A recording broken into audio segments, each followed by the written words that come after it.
Welcome everyone. For a second there was no video. Welcome Simulation Talk 205. Oh, what is that? Welcome. What's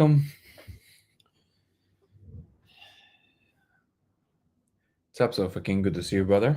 Bradley, Uruhogi, Jarshi, Darren, Deft 001, Tao De Ching. Thank you so much. I appreciate you. Jarshi. Again, Darren, thank you so much. Gary, how are you? Good to see you, everybody. Grandma's in the house. Thank you for the likes. I appreciate you guys.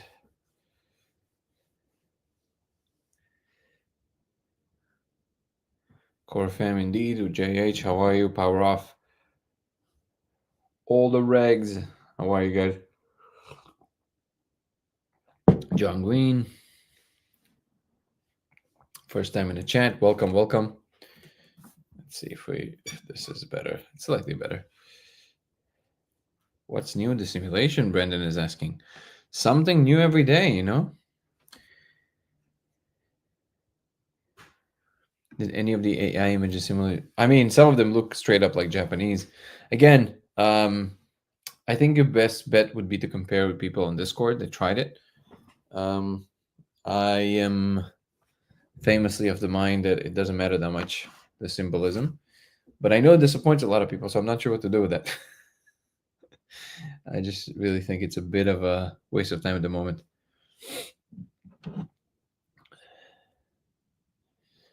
You are real. We are all real.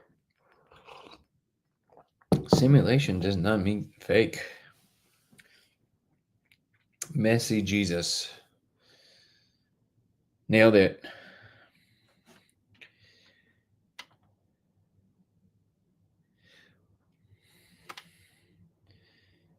Wait, what are you saying? Get that? Yeah, get that with the Japanese. What do you mean by that?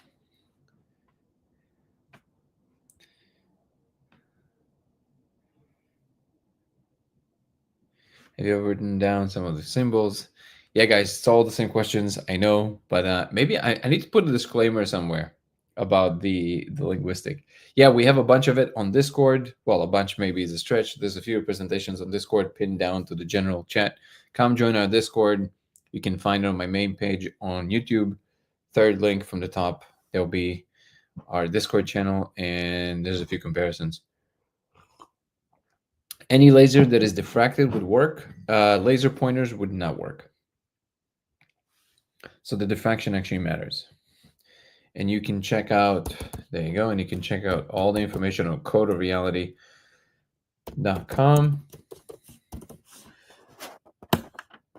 There you go. Let me also give you the URL. Whoop. Why is it happening?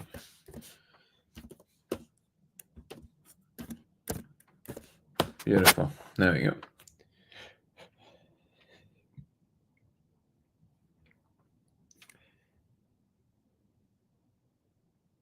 Top Adam. Oh no, didn't mean it in a like, you know, definitely don't have to feel bad about it. It's just funny because basically everybody aside from me thinks and would love to see the translation of the characters. For some reason, I don't find it as the main thing that should be, you know, asked. But basically everybody else disagrees with me. So you're not alone, believe me. You don't need to apologize at all. Most people on Discord are with you. So if you join Discord, you'll have a lot of kindred spirits that agree with you fully about the need to do this. I think I'm the only one, maybe a couple more people, who think that this is maybe not the main, should not be the main strategy at the moment. But again, would be the first one to admit that I'm wrong if somebody proves me wrong. And I'm glad you're here, Paul. Def, that the one saying, I drew some symbols I feel they were. I took pics of the things and gave ChatGPT, and gave those images, translate the images on iPhone, and it was weird. Yeah, so this is exactly why I'm saying it's problematic, because if you put anything that is adjacent to it without even knowing if it's even a language, you're always going to come up with some results, and it's going to send you in a trajectory that is just off. Let's say it's not a language. So then now you're going in a direction that doesn't even it's not even the beginning of the process, right? So like if you build on something that is already off from the beginning, your trajectory is going to be completely off. And then you're going to waste a lot of time going in a direction that you're going to get invested in, but the first step was wrong. So then you definitely want to get the first step right. So you can't get it kind of. It has to be exactly what you're saying. And the only way to do that is to record it directly from your cortex, which at the moment we cannot do. This is exactly why I'm saying the only thing that I think would be valuable at the moment would be to try and investigate the behavior of whatever that thing is. We don't know what it is. We don't know if it's a language. We don't actually know if it's a code at all. We just know it's a real thing that is there, and we have no idea what it is. So the investigation of what it might be in all kinds of through all kinds of modalities would be super fruitful. Some people insist that they want to decode it, but as I say, if you don't know what you're decoding, if you don't even know if it's a language, what is the goal of the decoding? What if it's not saying anything? What if it's just coding for a particular function of a substrate we do not understand? There can be so many different things. It's an infinite possibility of infinite field of maybes to land on a random one that is kind of adjacent to maybe what you're saying, putting into ChatGPT that already has biases because it's trying to guess what is already available in the world versus the things that we don't know. And now you're off to the races, but you're off in a completely wrong direction. That's what I'm trying to prevent. But again, all of that being said, if somebody shows something that can be done, translated, functionally repeated, something you can actually derive real meaning from, that you can verify outside of what ChatGPT told you, then yeah, then I would be the first one to say, oh my God, incredible. What's up, Herbal Shenron? Owl agrees. Again, I'm never going to stop anyone. You guys should knock yourselves out and exchange information on Discord, and then come all to me and say, Danny, you were wrong. We were right. This is why. And I'll be with my mouth open going, you guys were right. That's amazing. Until that day comes, I will keep saying the same thing, because I think it doesn't make any sense to look for something that you don't even know what it is.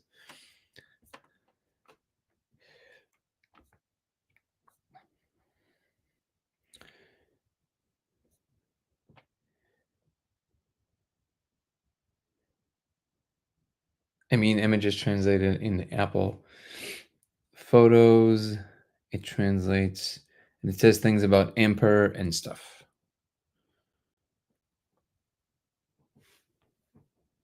I don't know what to say to that. Patience a virtue in general, but especially when it comes to this project, yes. How about using lasers and crystal prism? Laser is already the separate beam, so a prism is not going to do anything. It's not going to split it to more things. But we might get some interesting results. It's just that I don't see logically why it would be anything different, because I don't think that the difference in the way that we see the code comes from anything arising from classical physics. It will be something in the quantum level, I would imagine, and diffraction is a quantum effect, is a quantum moment. With the crystal, I'm not so sure it is.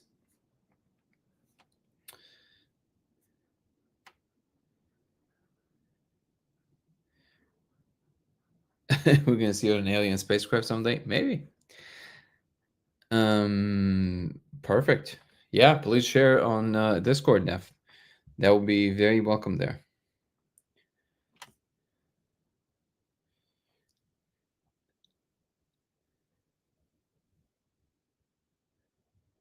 What do we have here? What's up, Grandma?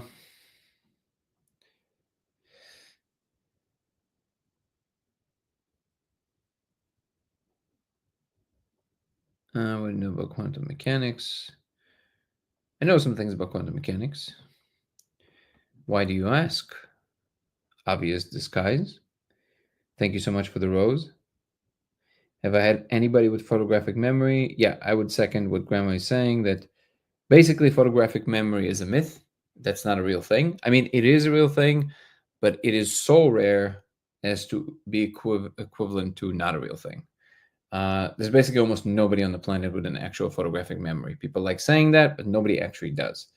People have good memories. That's not photographic memory. Photographic memory means literally you remember everything you've ever seen. That is so rare. There's a few savants in the world that have that. Can't really rely on that to do research, because even if you have one individual who is capable of that, which there are a few individuals, you can't rely on one person kind of doing the thing. It might be a good start, but if you want to rely on something substantial, you will need some way to record directly from our experience.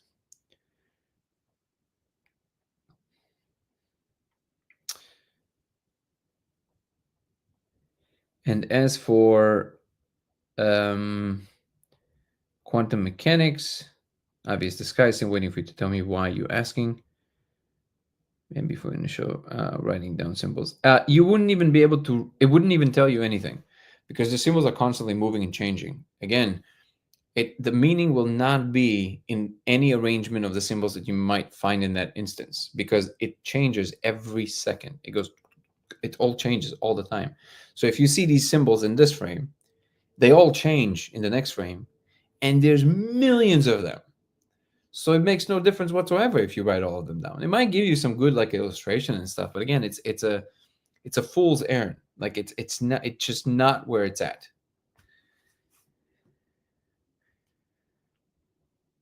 Symbols don't matter, guys. I'm telling you. I'm telling you, the symbols don't matter at all.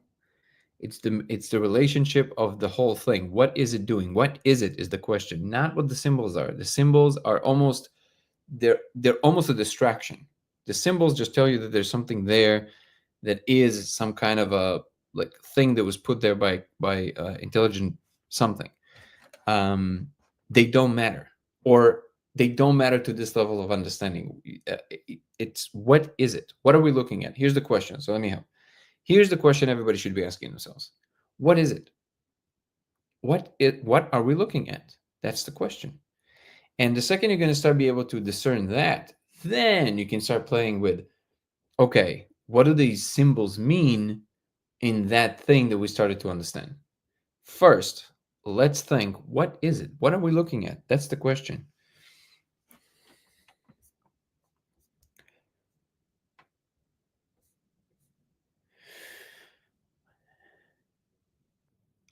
Interview with Bravo uploaded? No, I think it's going to be up in about a week on Rumble, and then it's going to be up in about 3 weeks on YouTube, I believe.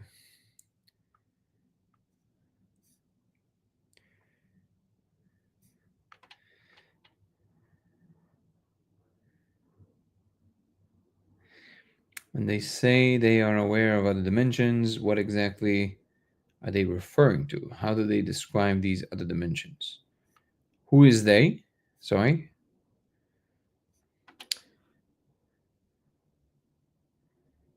Oh, share whatever you want on Discord.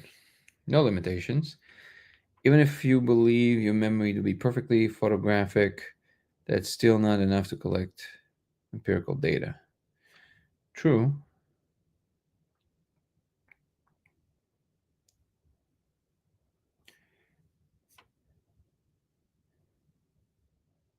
Well, I wouldn't go as far, Owl, to say is that the code is not meant to be read. I don't know what it's meant to do. What I do know is that we don't know. And as long as you don't know, you have no context in what you're looking at. And therefore, the actual symbols are completely meaningless. It's the relationship between those symbols and their behaviors what matters in the beginning. Again, grammar is much more important than what symbols you're using.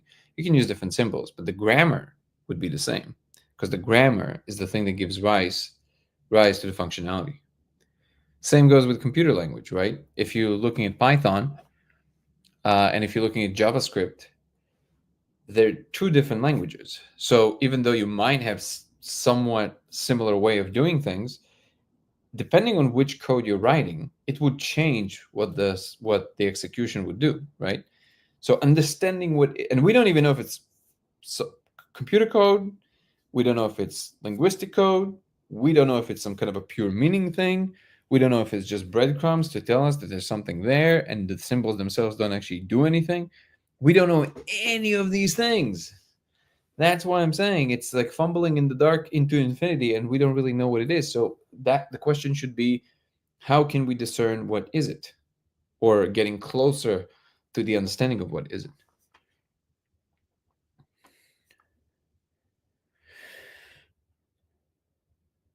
The alphabet doesn't matter either. If I give you the English alphabet, it's so funny how it's a sticking point for people. Yeah, it's so hilarious to me. So if I give you the English alphabet, will you ever know English without reading books and understanding how the language is used? No, it's the arrangement of letters into sentences, words, paragraphs, and so on. It's not the it's not the alphabet. Scientists that study quantum physics, I don't know if it is in the same field as quantum physics. Just remembered reading somewhere that scientists believe that are more dimensions. Yeah, yeah. Physics definitely postulates there are more dimensions.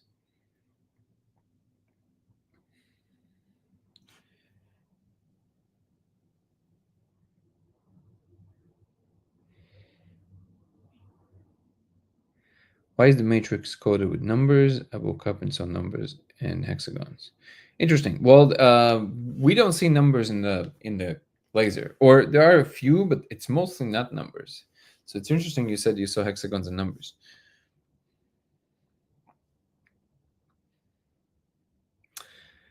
Reality is computation would be spot on. Nico, how are you, my brother?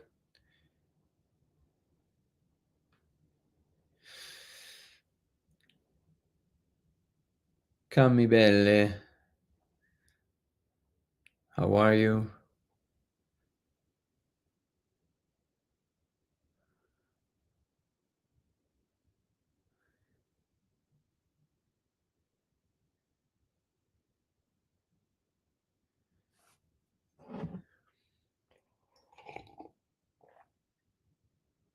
No, I don't think it represents a feeling. I think it represents something physical.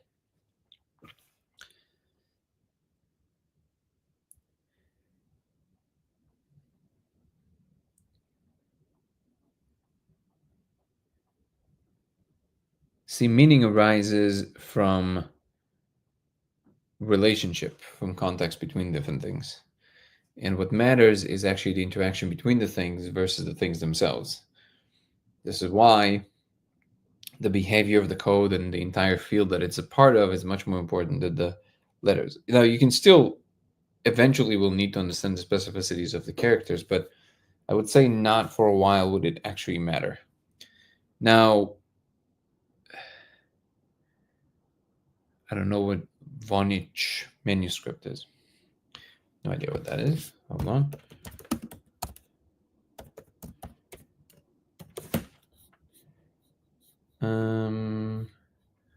No, no. It looks like the closest it looks like Japanese.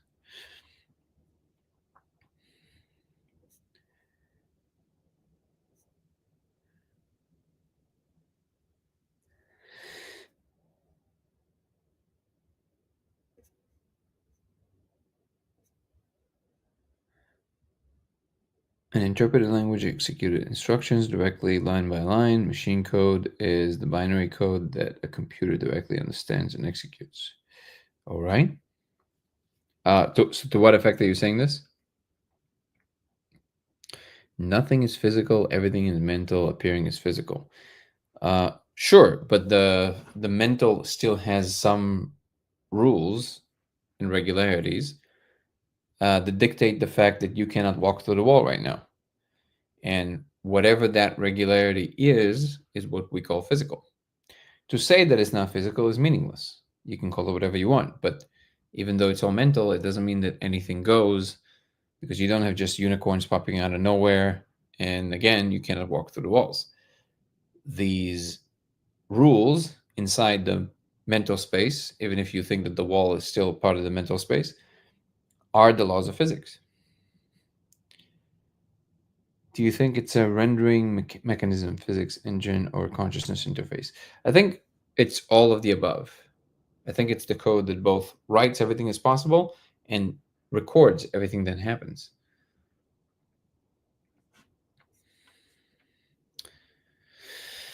Yeah, it's probably closer to machine code, but then you have to ask yourself, why is it recognizable by conscious beings like ourselves?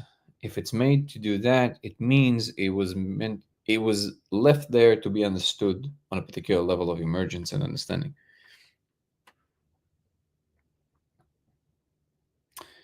Gives you the feeling of Neo looking in the mirror. You mean when you're doing the laser thing? Have you done the experiment in full, by the way? Tree is saying instructions are not directly translated into machine code, but are read and executed by an interpreter program. The code that we see could be interpreted language. Maybe, but I don't think that the way that realities are written are through compilers and the regular way that we used to see computation. Pretty sure that it's way more sophisticated than that. And I think it's a self-instantiating language. In other words, it writes itself as part of the next iteration of possible rules, just like in cellular automata, as expressed by the shoreline of the Mandelbrot set. That's what I think. That's the way that I think it's automated. So nobody's writing the code. The code writes itself. And you don't need compilers because the code embeds itself into the environment and creates the functionality in that environment. So it is different than the way that we write in code. You don't have an external machine that is dictating and simulating things inside of it. It is itself giving rise to the next step of itself, basically. So in that regard, I'm pretty sure it would be different.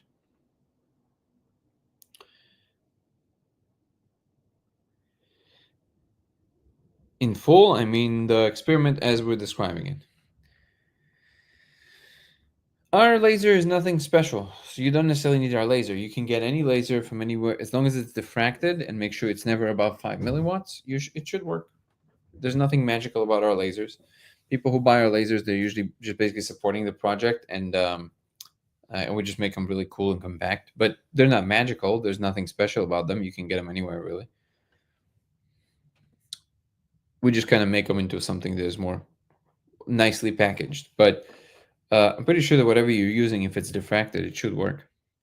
Have you used the molecule with it? I guess is the question.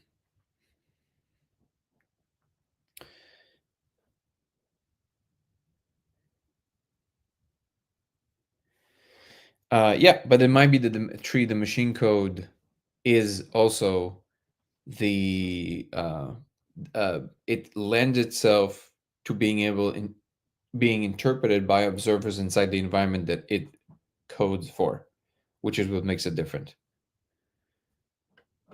If you shine laser on water, that's a refraction, that's not a diffraction. And it might work a little bit, but you definitely need to diffract it first to see it clearly. Then, if you refract it with water after you diffract it, then you see it even better.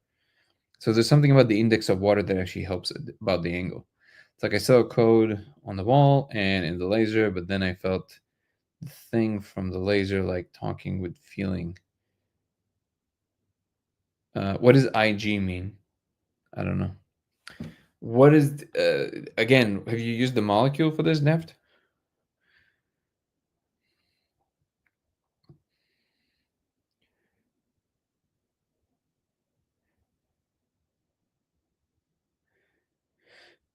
I don't know what the law of assumption is. VR Empress. Oh, I guess. Thank you.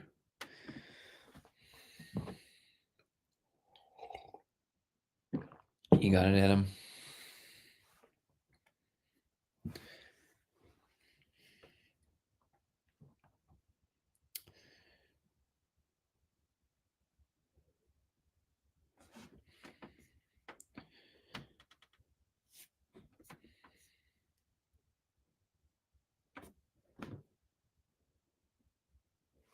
Let me see if I can.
Oh, by the way, I did watch the Italian guy breaking it down, the pyramid stuff. I mean, I'm glad he did this because the details, and especially because he is very open minded and truly interested in whatever is true. I am kind of blown away by the fact that this is like, you know, that this is getting the attention that it's getting. Not because it's not possible that they found something, but it's like if everything he said is true, which there's no reason to doubt that what he said is true because he's super well meaning. You can see this. Uh, this is absurd. Like the fact that scientists go about it this way, I personally would strip them from their scientific credentials. It's just not how science is done. Again, people say, yeah, but you making like big claims. Yeah, but I can demonstrate it to people. And I'm not a scientist. I'm not obligated to play by the rules of science. But if you are a scientist, you better do science a service. Like you can't be doing it this way. Just these claims that are not justified by anything. The columns with the 3, 7, 1, it makes no sense. Like what? And the thing for me is that if you believe whatever it is, believe it, enjoy it. Why do you care about all this? Because if you care about proof, here's the thing: if you care about proof and evidence, if you actually care about proof and evidence, this is not proof or evidence. It is not. It simply does not constitute proof or evidence, especially not for something that big, right? But it doesn't mean you shouldn't keep like enjoy whatever it is that makes sense to you in the world, as long as it doesn't hurt anybody else. By all means, but don't. This is not evidence. This is absurd. So it's almost like the worst of both worlds. You both rely on things that actually you're not getting, but when you really don't have to, you can say, "Hey, this is the thing that makes sense to me. My intuition tells me that there's something very special about the Giza Plateau. There's something very special about that part of Egypt, and I know that there was an older civilization than anybody considers. Um, Legitimate view. Have it. Enjoy it. But if you're going to demand evidence, you better play by the rules of evidence. This is not evidence. This is absurd. What's up, Zach? The Italian thing is the guy who is Italian who broke down the entire 4 hour or whatever it was conversation of the actual um, announcement about what they found in Egypt. Let me see if I can find it.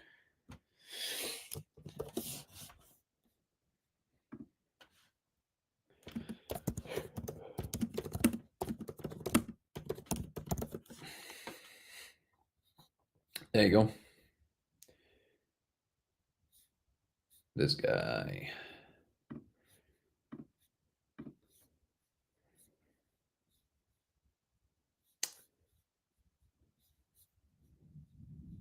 Where's my stream? Oh, here it is.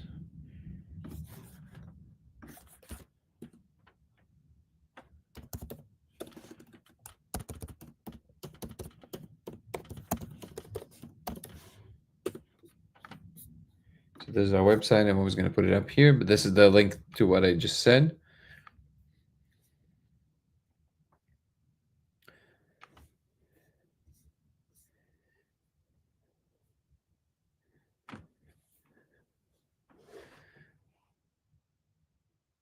Wait, what?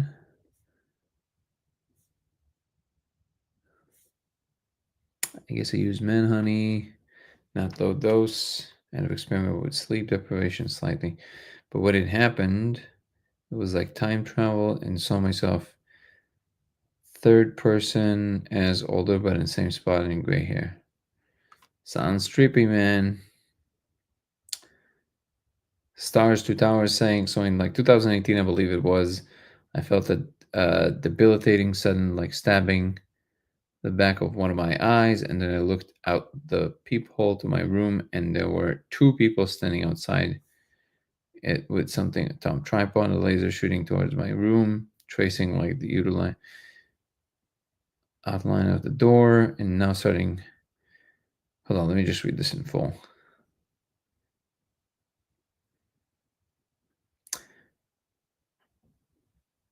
Huh. Wait, so you saw it was just in your apartment, Star Two Towers?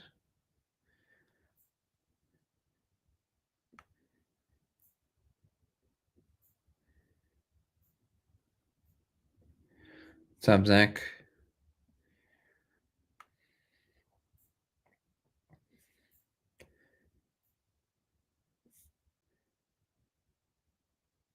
What do I think under the pyramids columns? And do you think mines are correlated? I don't know if there's columns there. I have no idea what. I looked at the images, and I don't know where they got this idea of the columns from. They say AI did it, but AI makes. And one of the justifications, which I was just blown away by, apparently one of the main guys, one of his justifications for using AI was that AI. He said it apparently 3 times in a conversation. He said AIs cannot have periodelia. They cannot imagine things that are not there. They cannot make mistakes. AIs can't make mistakes. Just the fact that he does not understand what LLMs do is just that alone should be a sign for you that he has no idea what he's talking about. It does not mean that they didn't find anything, but I will not put any stock in this until an expert would look through this and analyze it properly. People who devoted their lives to studying this stuff, not people who came outside of the field using a technique that is completely new, didn't prove it in any other context, and claiming that it is the biggest discovery of all time without really sending it through a peer review as scientists. Again, people can accuse me of doing similar thing. It's not, because I'm not I'm proposing something here that everybody can try, and I am not a scientist. They are. They can't do this stuff. I mean, they can, but there's no wonder that science does not take them seriously. This is not how science is done. And the amount of claims there, they're just that alone, that they said that AIs cannot make mistakes. Wait, what?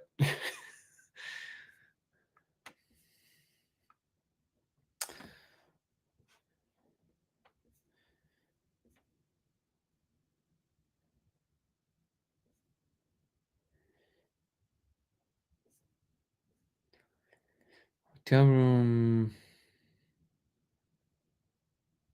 Wait, horrible. Why was it horrible, Stars to Towers?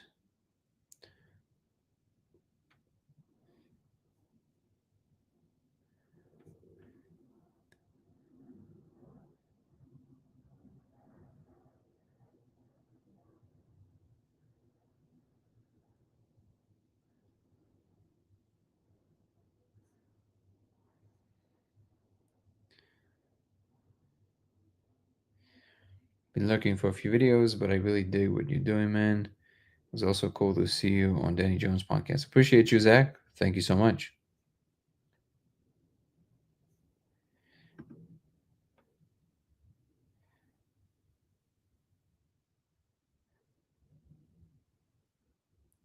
Somebody's asking if I'm interested to show this to Terrence Howard.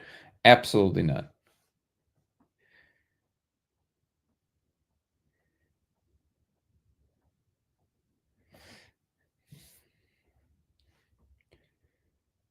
See you, Grandma.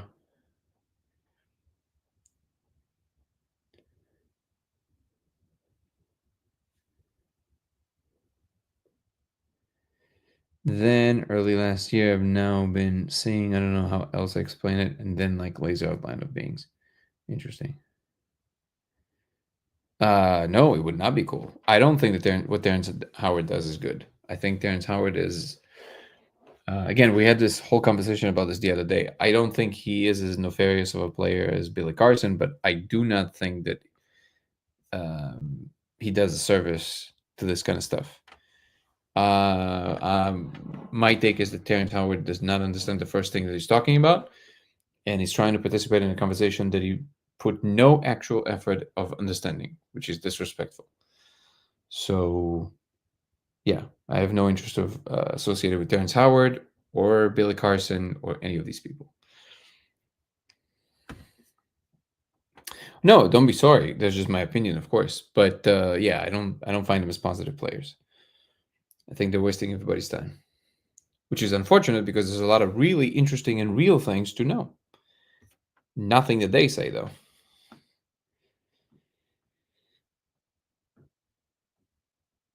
What's up, Casey? Yeah, when Rogan sees it, then we'll talk about it, obviously. Howard will go nuts with this. I think Howard is already nuts to some degree. Um,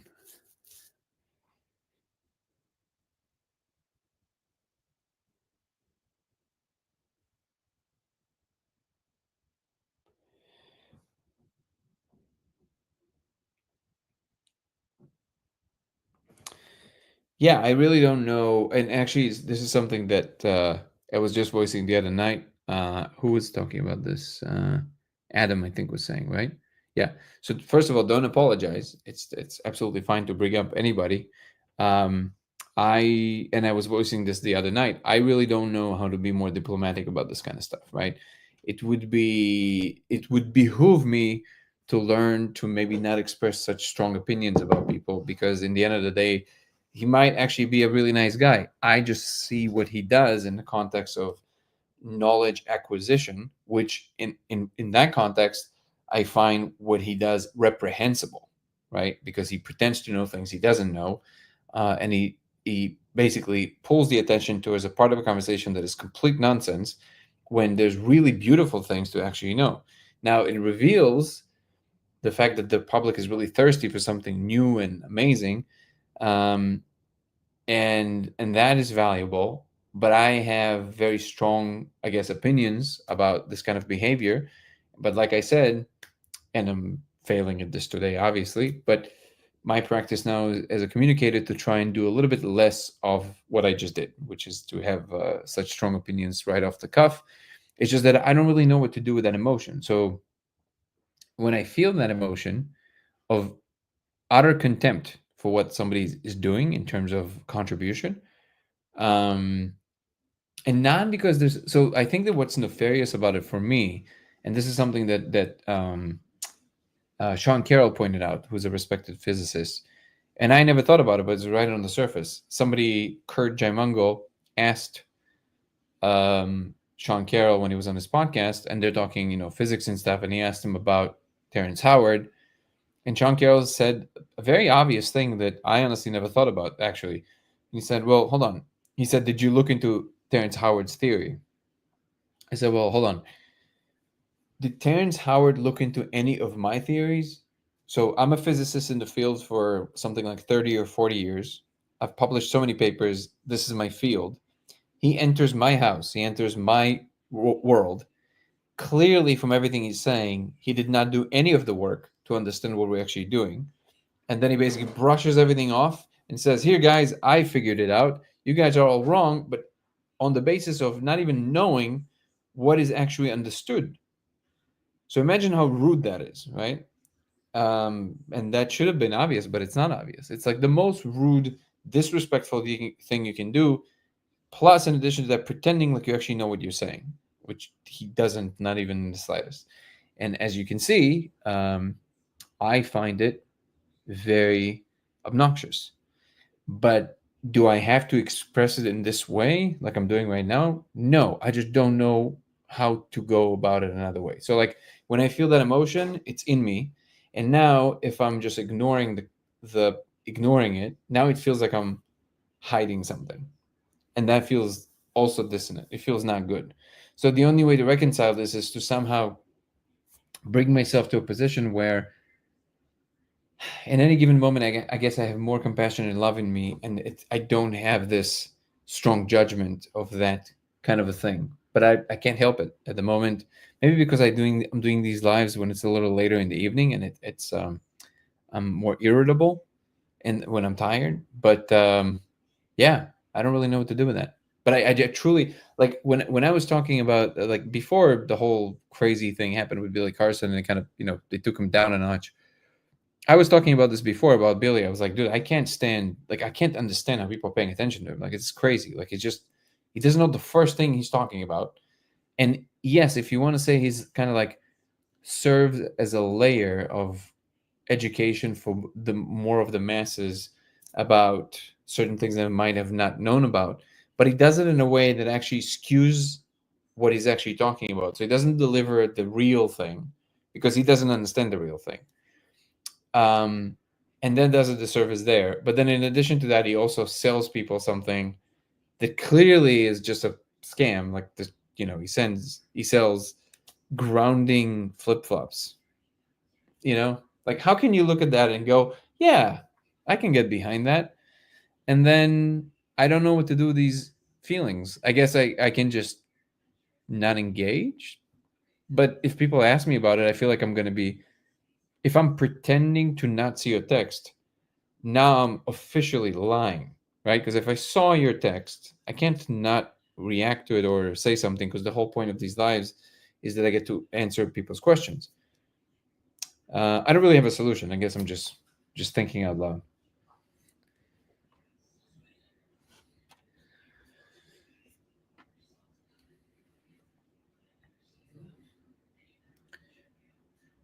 Robert Edward Grant, I spoke to him.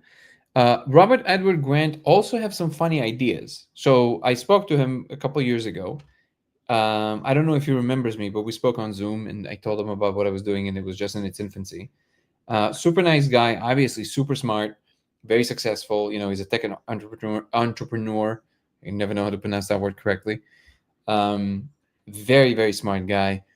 But he has some funny ideas. So, for example, he's really obsessed with the Egypt thing, right? And then the whole spiel he does with the light and the measurements in the pyramid. I mean, that's just, I don't know what to call, but like he uses one measurement in feet and another measurement in meters or in centimeters or something. Who does that? Like you mix units to make something fit?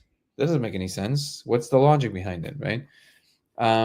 But I don't know what to think, because he's like obviously a very accomplished person, very successful, wealthy, smart, well mannered. Also, you can see that his heart is in the right place, and a lot of serious people, including scientists, taking him seriously. So definitely not the same category as Terrence Howard or Billy Carson, but yeah, I'm when one day I will get to talk to him a little bit more like one on one, I will ask him. He seems pretty adamant about it, so I don't know if he's going to be open to like a stabbing into it, but I don't understand why he thinks it makes sense to mix feet and meters if you're trying to actually prove something. That doesn't make any sense. You never mix units because units are arbitrary. So if something matches when you mix units, that means you're really trying to make things fit. But again, of course, I would be the first one to admit that Robert Grant is a very different kind of thing. He's a very, very, very highly sophisticated, smart, accomplished individual. There's no question about that.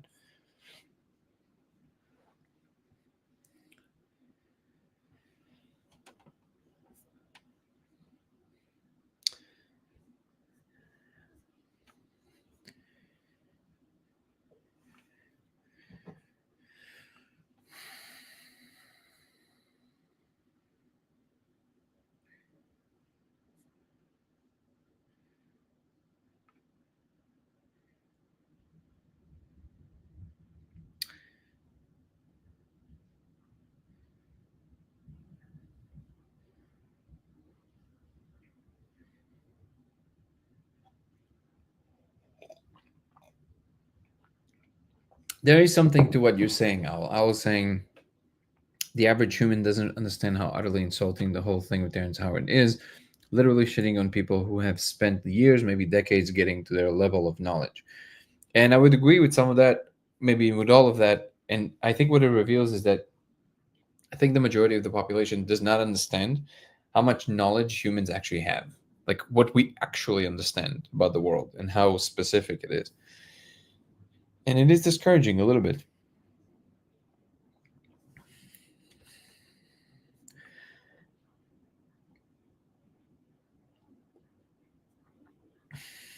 Never heard of anything about what? About Terrence Howard? He then went to the Billy Carson podcast where they rubbed each other's egos for 3 hours, a couple of times, where Billy Carson misspelled Terrence's name twice. In I mean, you can't make this up.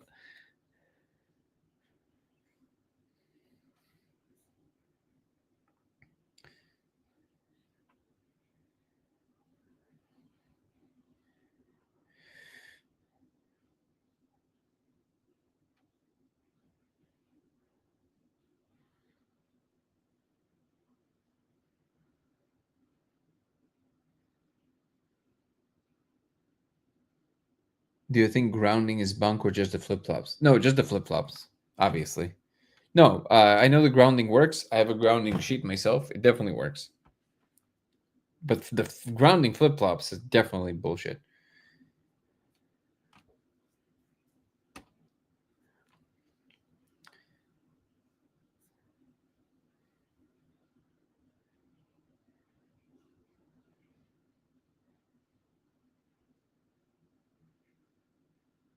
Why does he think 1 times 1 equal 2? Oh, because he does not understand arithmetic.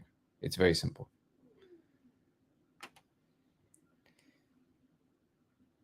He confuses the English word multiplication, which colloquially we mean multiply something, and the way we use it in mathematics, which is different, which is just denoting something, but the definition of multiplication is that you take the unit of the first number, the number of times of the second number, right? So the product is the result of injecting so the mistake that he makes, for example, he says that you can't have 1 coin times 1 coin. Why is it worth 1 coin, right? Well, because it says 1 coin. It's so stupid. It's so stupid. I'm actually, this is so stupid.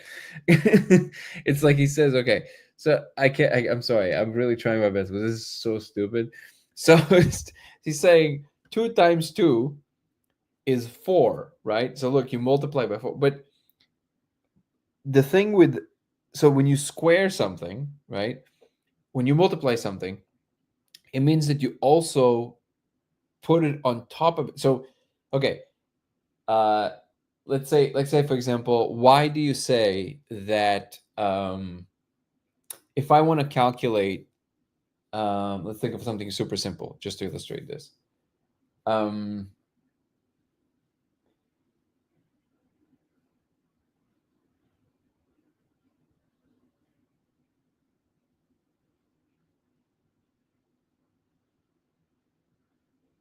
okay, let's say I'm just gonna pick something super simple, right? So let's say if I want to say if I multiply um, 80 miles an hour, so knows 80 miles per every hour, which is the unit, so it's miles per hour, right? So I already defined that this whatever unit it is this number of miles per hour. Every hour, this is how many miles I go. That's already a set speed, which is the units. If I multiply it by the number of hours, why does it give me the full distance? That's because the unit that denotes how many miles per hour contains the information about if I take this amount of time, it will give me this many units already in this one unit. So if now I just multiply by this number of units of hours, I'm going to get the distance because it's already encoded in the first one. This combination between different things, so time and distance, for example, into one unit, is a product of how we define these operations in mathematics, or in this case, just arithmetic, right? Um, and that helps us understand certain things that without that it would be very difficult to kind of like think about it intuitively, right? So the mistake that he's making with the 1 times 1, he says multiplication cannot give you something that isn't multiplied. No, yes, it can, because in mathematics, it doesn't mean the same thing as, it's not a magic trick. You're not supposed to just multiply. One is special because you are saying, I want one of those, whatever units this is. So it's one of one unit of one. That's why it's one. It's so obvious, right? It's not, there's nothing, he does some kind of a magic arithmetic thing with his logic, and then he kind of jumps to this other thing. I don't even know. The thing that blew my mind about this more than anything is how many people were gravitating towards this. This is like that reveals way more about the world than anything else, honestly.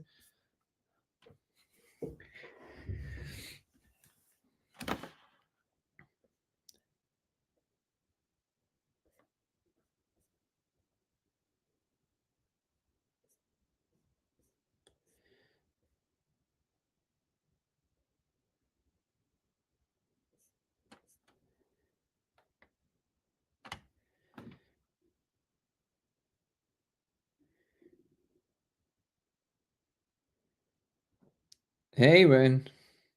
Asking me if I've seen S any. You mean like in telepathy tapes, basically?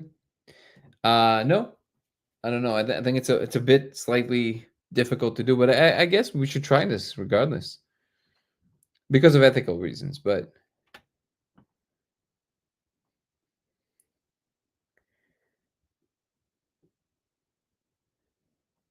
how do you know you others are not just the first people who really look at this laser on the surface? Do you mean to say not first? Because we are saying we're the first. Anybody who saw it so far is one of the first people.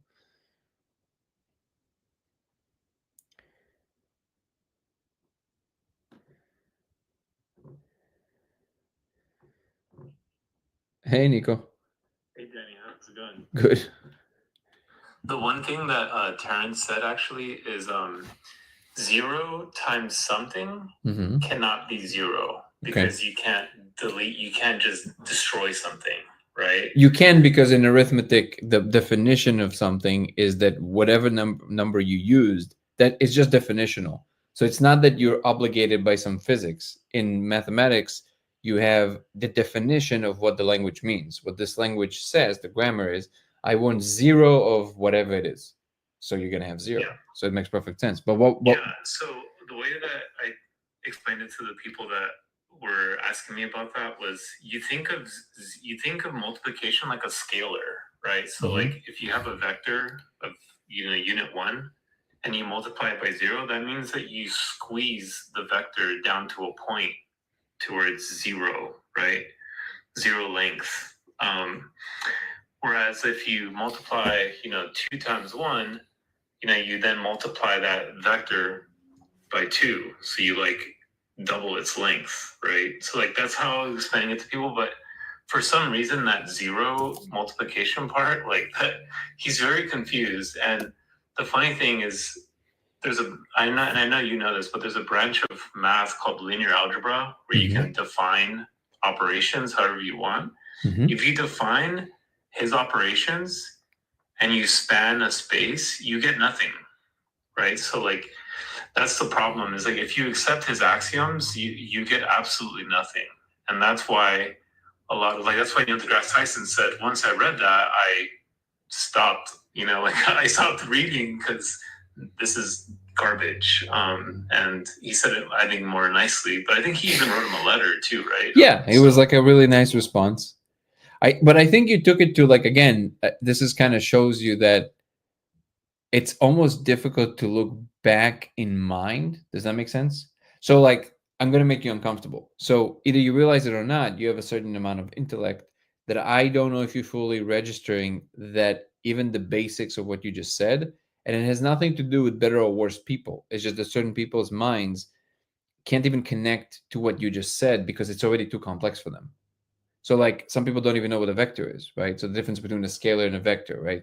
So the fact that you have a vector, which is basically, well, any method, it gives you two coordinates of something, right? Really, that's the best way of defining it. So you're going to have a direction and a scalar. So let's say you're going to have three, but three in like +3 versus -3, which are two different directions, right? That would be a vector.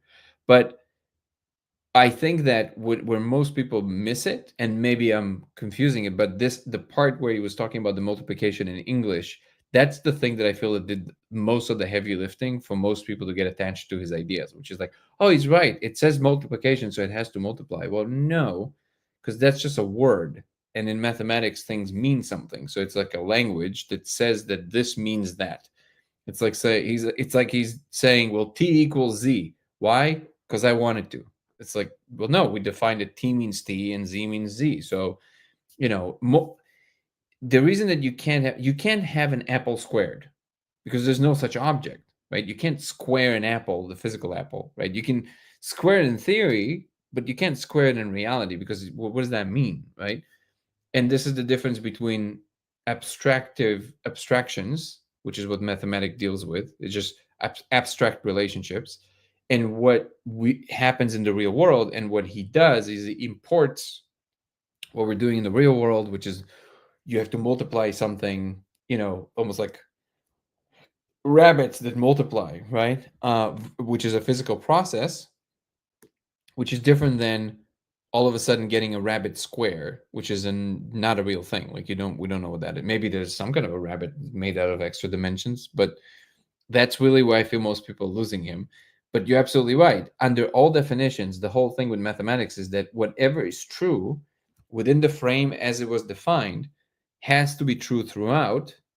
By the way, even if you take into account the incompleteness theorem, all the incompleteness theorem says is that there are certain things that we know are true that we can prove cannot be arrived at as true through mathematics. But it is not to say that everything doesn't make sense. No, within the frame as defined, and in linear algebra, you do have the situation where you can define your own set of rules, so to speak. And actually, you can do this in general. Like you can use different base, right?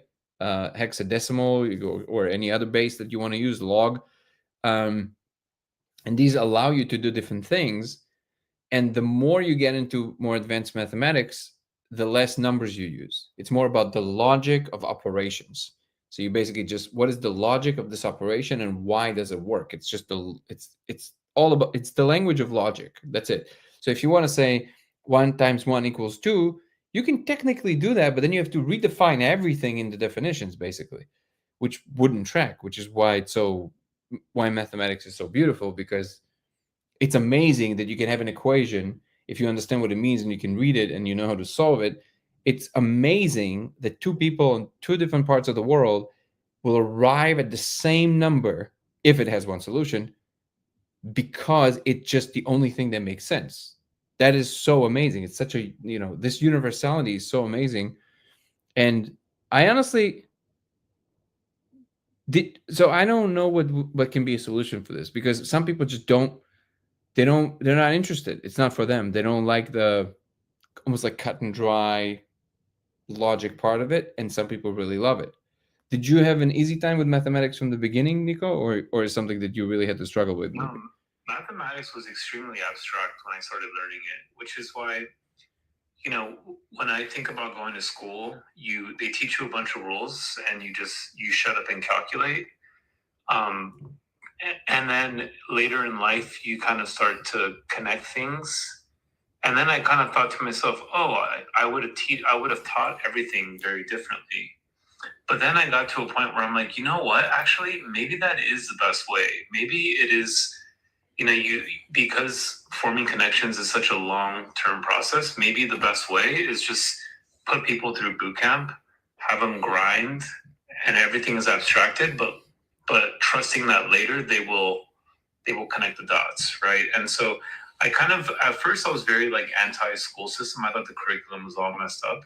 But then now I kind of think maybe that is a really efficient way of teaching. So I don't know. I don't know what the best way of teaching, but certainly I can see why it turns a lot of people off, right? Because it's very abstract, it's very weird, it's very hard, it's unnecessarily technical and complex. And so a lot of people tend to drop out of math or not pursue math further. But it's the beauty is the later. It's the philosophy. It's connecting the dots. I think it can be a middle ground. Just like we're talking about this a few times with Kelsey, and she hated physics because her teacher was just not a good physics teacher. But I always say, like, I don't know why they don't have at least 1 or 2 intro classes in any technical field where they show you kind of like the cutting edge of that thing. Because I'm pretty sure that even if people hate physics, if you start any physics course 101 before you know anything, if you start with showing black holes and what they do and what we understand about them, I feel like that would capture somebody's imagination enough to go, whoa. And you go, okay, so in order to understand the true mechanisms here, we have to go back to square one. And now you have something to connect it to. And I feel like in mathematics, it's similar, but I do agree with you that maybe because mathematics is truly so enormous, it's really mind-boggling how big the field of mathematics is, right? Like all the fields, like math in general. And maybe it is true about mathematics that the object is so large that if you're going to talk about these out there concepts, it might even be worse, because then it's going to be like, dude, I don't even know like certain things in advanced mathematics, it's like, yeah, it might be beyond where it's going to be tangible for anybody. So maybe you're right. Maybe there's like closer goals, but I don't know. There's certain ideas that are really like complex numbers, and this whole illustration of parabolas that go into the third dimension, where it does make sense to have an imaginary number because it maps onto like kind of curves back in a third dimension. These like extra dimensional play, which is actually not even that hard to understand if you go from 2 to 3 dimensions. I think that stimulates the imagination enough. I do think that needs to be something like that, which is kind of like the little philosophical teaser of why this is important, what is utilized for. I think that might actually give it some, Yeah, it's tricky, and like you were saying, math is so deep, and you can only. I mean, there's people that dedicate their lives to math, and it never ends. It's an infinite. It's an infinite journey, right? One thing that I will say is, so Jensen Huang, who is the CEO of NVIDIA, he had a very controversial speech in September of last year where he was giving a talk to a crowd, and he said, whatever you do, don't put your kids in don't let your kids study programming in college. Like, don't let them study physics, don't let them study chemistry, have them study the humanities, because AI will have automated all of that process. And what you need your kids to learn are how humans work, how humans think, how society functions, and how big problems work, right? And so I think we're hitting this point where intelligence is becoming so accessible to where it really, does a mathematician or does a physicist really understand the big problems of the future, right? The big problems that society or humanity will be facing. And so it's kind of an interesting, like, I don't know, but I do still think we need a not Terrence Howard. I think what's the mathematician's name? Terrence Wong, the famous mathematician. Yeah. Terrence Howard. No, it's his name. Oh, no. He's Tao. Yes. Terence Tao. Yeah, which is Terrence funny. Tao. Yeah, he's probably one of the smartest people alive today, maybe ever. He has like an IQ of like 205, and no, definitely Chris Langdon does not have higher IQ than him. The guy started teaching at university when he was like 11. Got the field medal. Did he get the field medal? I don't know, but he started teaching on graduate level at like when he was 11 or 12. That's the guy you're talking about, right? Yeah, Terrence Tao, and he said that if you teach LLMs axioms like logic, they could technically prove, because in math you're proving, right? So that's how you explore a new space. Is you start off with some rules, and then you follow the rules, you extrapolate, and you end up to a new space where you're like, oh, this is a new rule that must be true based on the rules that I followed. And then you start getting to lemmas and proofs, and so what he was saying is that if you teach LLMs to do this, they can explore entire new mathematical spaces that we just don't have the mental bandwidth for. But right? don't you think that people who do have some technical skills? So I fully agree that people definitely need to study more. Maybe not humanities the way that it's being taught today. There's a lot of nonsense in there, but like actual like cultural attributes and what it's like to be a human. I think rites of passage are very important. So like bringing back rites of passage, like when a man leads a young boy to do the new things, because it's like it's a big thing to become from a young boy to a man, and the same goes for um, any other thing that has to do with these transitional stages. This is just one example, obviously, when you enter a new job, a career, whatever. So I fully agree with that. But wouldn't you agree that anybody who has some technical skills, again, like you, right? You obviously would have the upper hand if you take somebody who's like even like amazing at logic. Maybe they if they're really good, they will give you a run for your money, but they can't compete.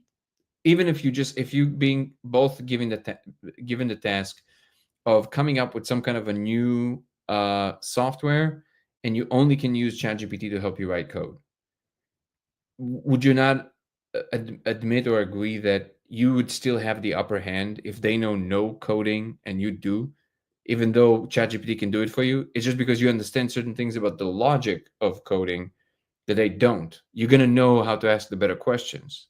You see what I'm saying? and like the astronauts from the movie Apollo 13, right? Like those guys, once all the computers shut down, once they lost power, those guys knew how to do math, right? Those guys knew how to do all the trajectories to fly that spacecraft manually back to the US or home. And that is, yeah, so obviously like it's going to be better if you're like the jack of all trades and understand all of that, but at the same time, I'm a little bit conflicted because it's kind of like what we were talking about with like, you know, I don't know there's a lot of stuff I don't know, and I just accept like, okay, a lot of really smart people verify this. And so I'm not at the cutting edge of like physics, for instance, right? Like I'm not gonna derive a new equation because I'm not there. I'm not like at that bleeding edge where I derived everything. But in terms of like, I think solving problems or solutions, I do think you can kind of stand on the shoulders of giants and not have to do that. But I agree with you. I do think there is a advantage, but I don't know. Jensen Huang said this, right? He's a really smart guy. It's very controversial. Maybe he was just kind of being like, Yeah, he wanted to sound like he's, saying something controversial. It's easy for him to say because he has these skills. I don't think we should ever. Something tells me that the human mind is healthiest when you give it balance. So there's something about the emotional tapestry that if it's richer, so you understand more about other humans, cultures, all that stuff. But I think it's a healthier mind that can also do advanced math. There's something very satisfying about being able to complete tasks that the world immediately tells you are correct or wrong. It's almost like that's the relationship with the physical world, right? And then you can also go within, and it does. I don't think it negates that, but there's something about technical understanding that adds to the picture. It's almost like it's a holistic thing. I feel like both should still be taught. It's just maybe the level on which it's going to be taught is very different. yeah. So one thing to that, so Y Combinator is this like big kind of like startup incubator thing for technology, right? So a lot of very, very successful companies come out of Y Combinator. Sam Altman, who's the CEO of OpenAI, came out of Y Combinator, right? Um, they recently admitted this batch of companies where they admitted no technical founders, right? They wanted to experiment with like just young kids from the age of 18 to 25 that are using purely AI to solve problems. But the types of problems that these kids are solving are very different than the way that technical people think about problems, right? And so it's really interesting to see this shift in problem solving. Like they're essentially Y Combinator is experimenting, and they're saying we're going to bet that these people that have no technical experience with making software can make software solutions better than the technical people can. And I guess it we'll find out. I think it depends on the caliber of individuals. Actually, I do have. Hold on, gotta take like 1 second, and I do have a question for you. So don't go anywhere if you can.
Yeah, I agree with you, Ariel. You do need math for the harder problems because humans have such a finite bandwidth.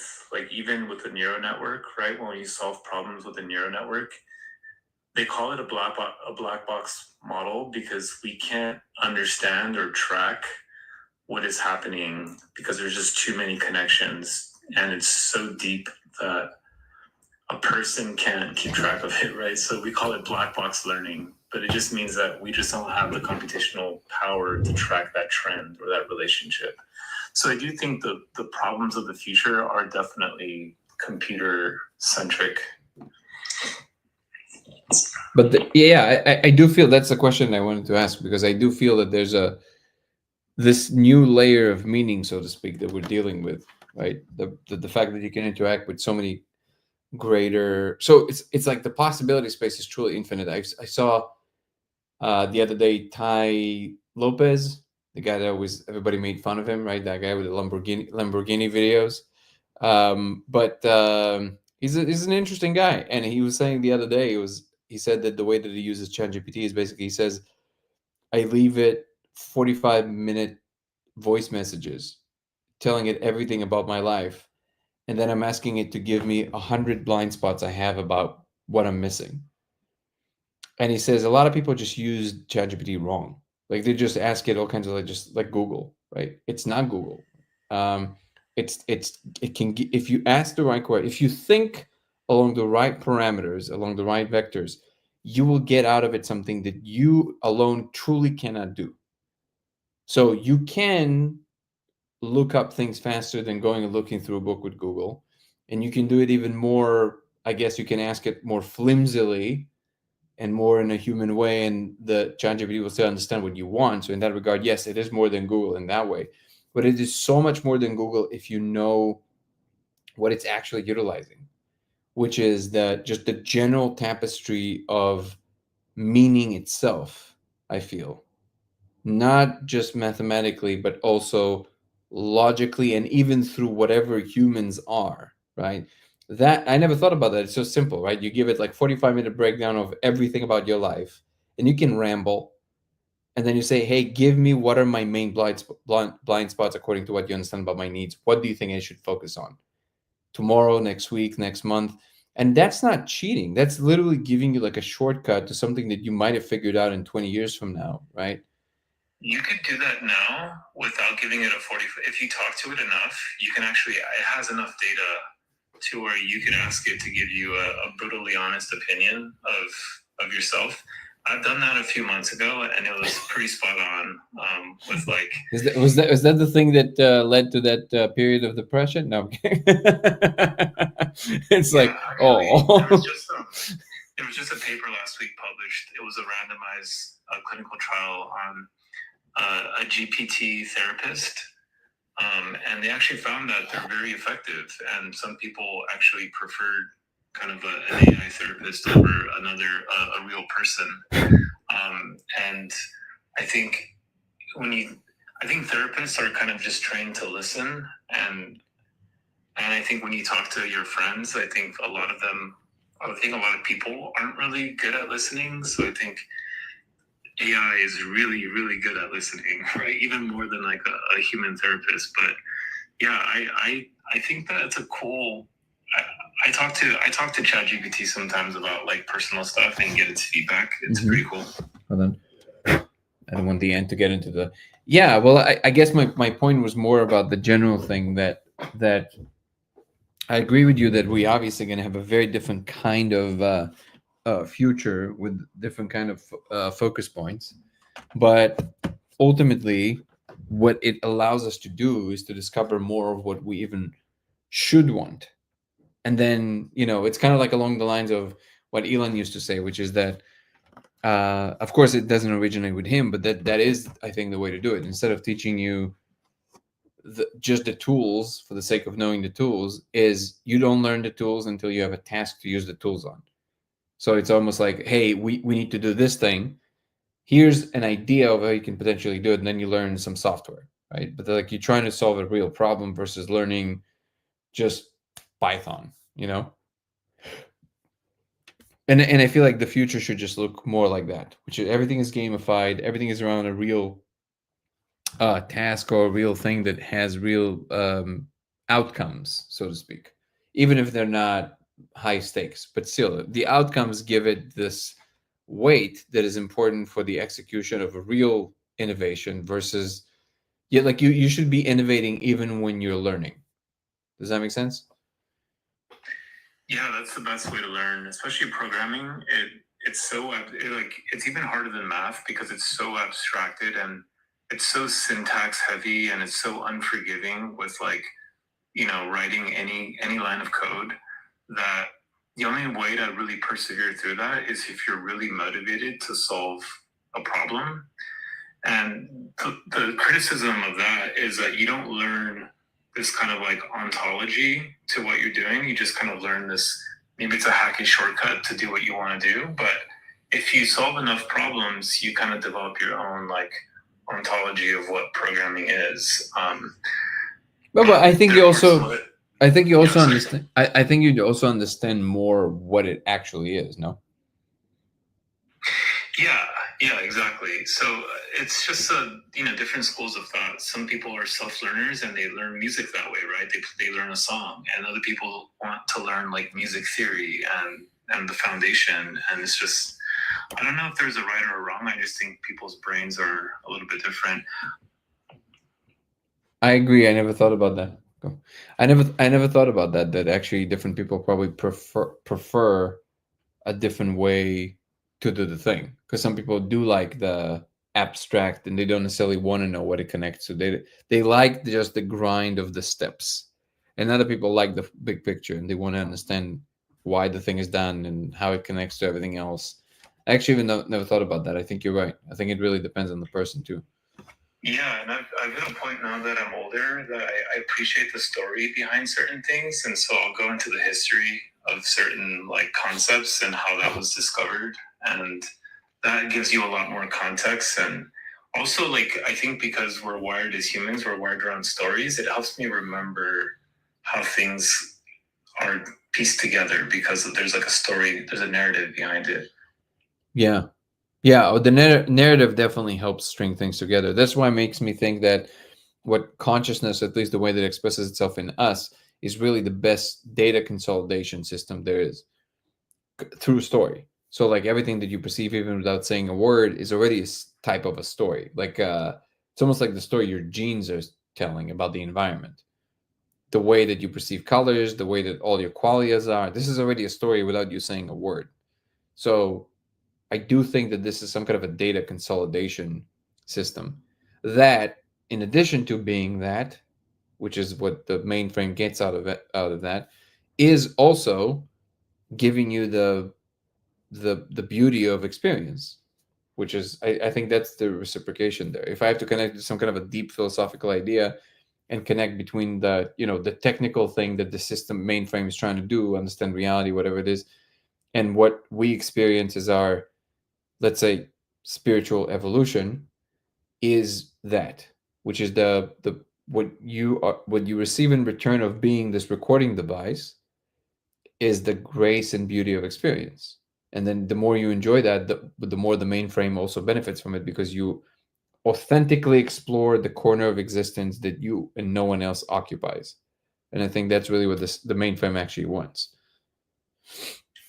Yeah, and someone asked you last time, what's the meaning of life? And I think you said there is no meaning, it's just to exist, right? Just to do this. And I kind of thought, like, why is there this interesting resonance with like the hero's journey? Like, I think, the story of Jesus Christ, for instance, like this perfect hero's journey.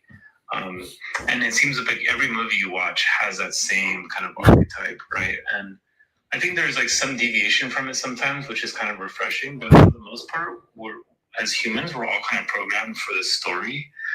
And even the underdog, right? Like everyone loves the underdog at some point. I don't know if anyone, maybe someone in the chat is rooting for the villain, but um, I wonder if there's something very fundamental, right? About like there's some like collective consciousness or some like archetype that drives us to all go on this journey, right? This hero's journey, right? Where we all kind of are trying to, we all have this ultimate goal, and we have to overcome many obstacles to get there. It seems like that to me is like there seems to be some hardwiring into that. Maybe that's just a male thing, or I don't know. No, I think that's what I call meaning. So I'm asking the word meaning to do more work than it usually does, I think. But I think what I mean by meaning is the tapestry of transition and relationships. So the reason that I think that we gravitate towards the hero's journey or the underdog is because there's somewhere to go. And it's like there's a promise there. So it's almost like you can say that meaning is the degree of promise in something. When there's nothing to expect, there's stagnation in the horizon, which is not exciting. The excitement comes from transition. So a roller coaster, the exciting is because you have so many ups and downs, right? In different turns and different twists, but it's the change that is making the excitement happen. And I think the underdog implies that there's somewhere to go. There's somewhere to go up.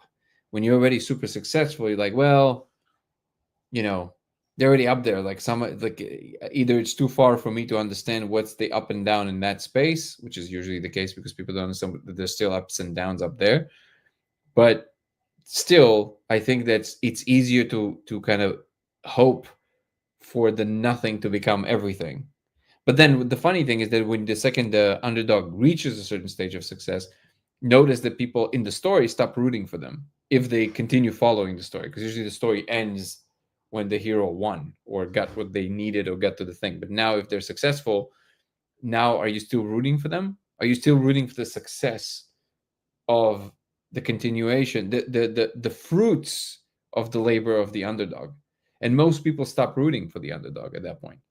They look at the other underdog, which is cool. Like you elevate it, but I think that it's the forever, uh, like happily forever after delusion, right? It's kind of like okay, but the thing never stops. It always keeps going. So this is why, if you really want to go deep, ultimately what the Buddha recognized is that, which is that there is no end to this, and it's just more and more and bigger and smaller, up and down forever.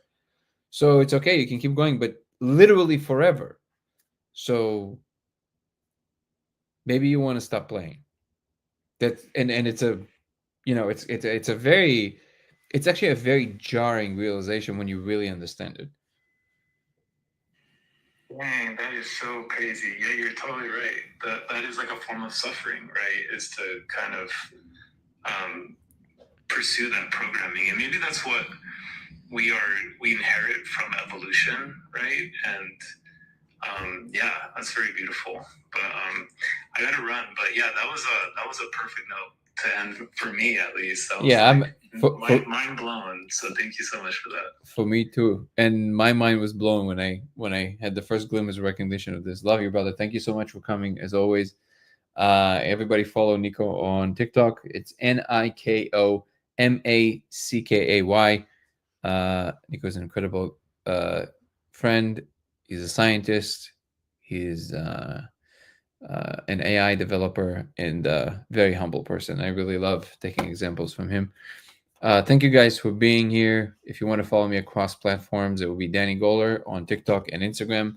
It will be Goller Danny on X, LaserX83 on Twitch, and Dango Thoughts on YouTube. DANGO Thoughts. I forgot for a second. Come join our members program on YouTube, which includes Zoom calls with me, weekly lives for members only, aside from the daily lives, early access to all my content, and private stuff on my private life that only will exist in YouTube members. Come join the members program. Helps the project, and there's a lot of fun things. What's up, Eric? How are you, brother? Appreciate the team. Appreciate the community. Thank you guys for being here and building what this is. I really, really, really appreciate it and love everybody. See you tomorrow. Peace and love. Ciao. Oh, come join our Discord as well. Discord also listed on my YouTube channel. Come join our Discord and check out codeofreality.com as well. Can't forget that. Peace and love, everybody.